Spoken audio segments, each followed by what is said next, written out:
Ce 15 septembre 2023, l'Agence de régulation des postes et télécommunications de Guinée a présenté les résultats de l'audit approfondi des plateformes de facturation et des méthodes de comptabilisation des coûts utilisés par les opérateurs de télécommunications du pays. Cette annonce a été faite lors d'une cérémonie solennelle qui s'est déroulée au siège de l'agence à Coloma.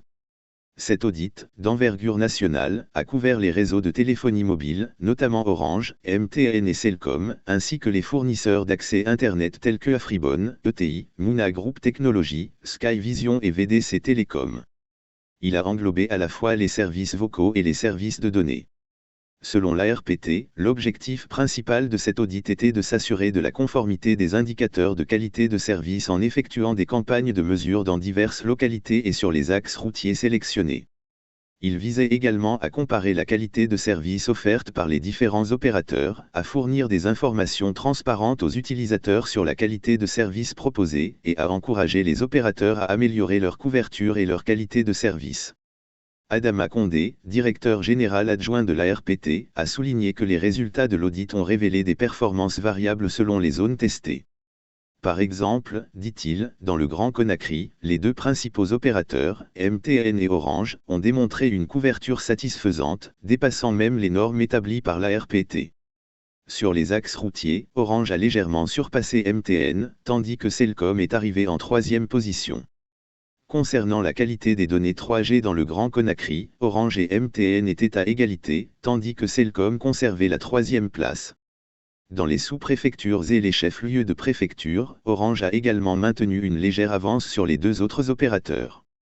Les conclusions générales de l'audit ont été présentées par Mohamed Amou, directeur général de ProWay Consulting, l'un des consultants qui a fait l'audit avec le cabinet ITech. Selon lui, cette étude a permis à l'ARPT de se doter de nouveaux outils de travail, notamment des états de synthèse réglementaires, pour mieux comprendre les coûts des services fournis par les opérateurs, favorisant ainsi une régulation plus efficace du marché. De nouvelles décisions réglementaires ont été envisagées pour harmoniser les pratiques et les méthodes d'évaluation des coûts des services chez les opérateurs. L'audit a également encouragé les opérateurs à prendre des mesures visant à protéger les droits des consommateurs et à éviter les pratiques anticoncurrentielles. Il a sensibilisé les opérateurs à renforcer leur système d'information et de gouvernance pour plus de transparence et pour orienter leurs tarifs en fonction des coûts réels. Mohamed Amou a souligné l'importance de cet audit unique en son genre en Guinée.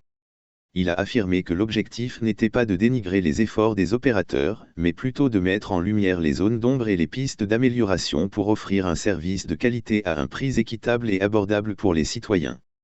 Il a exprimé sa conviction que les citoyens guinéens constateront des améliorations dans les mois et les années à venir grâce aux mesures prises à la suite de cet audit.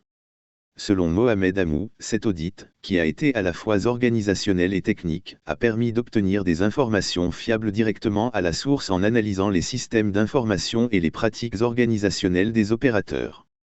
Il s'agit, souligne-t-il, d'une étape importante vers l'amélioration de la qualité des services de télécommunication en Guinée et vers la protection des droits des consommateurs.